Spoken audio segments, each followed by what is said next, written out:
Now, with the door opened up, we're next going to remove the two lower screws, one on either side. And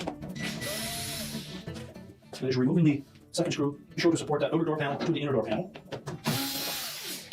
Carefully tilt the door up, then lower that panel down and lift it off. It sits with these four slotted openings onto two hooks on either side. You just set that aside, and we'll pull that door open again, and next we'll remove the four screws across the top that secure the console to that inner door panel. Again, we'll support that console, just holding it against the inner door panel until we remove all the screws.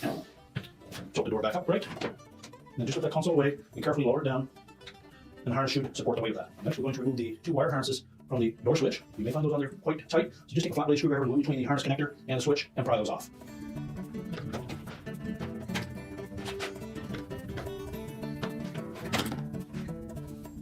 Now, with the harness is disconnected, our next step will be to remove the screws that secure that latch to the inner door panel. And before you do that, make sure that you unlatch that door first.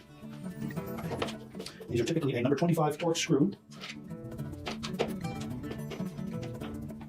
once we remove the screws, we'll next grasp that assembly. I'm just going to rotate it 180 degrees and unlatch the little hook on the bottom of the original assembly. We can discard that.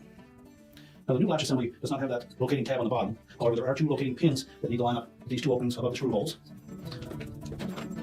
So make sure those are lined up, and that should lie flush against that inner door panel. We'll then install the two mounting screws. Tighten those securely. Next, we'll reconnect the wire harnesses to the switch. Make sure they're pressed in firmly. We'll then lift up that control panel, line it up on the top of the door, and install the retaining screws for that.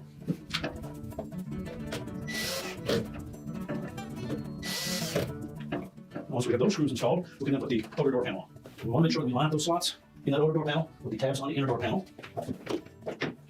When we have both sides lined up, just lift up on that panel, and it should tuck the top edge in underneath the console, and then pull the door open, keeping pressure against the inner door panel to squeeze the two panels together, and then we'll install the two screws at the bottom. Check the operation of the latch to make sure that the door closes properly.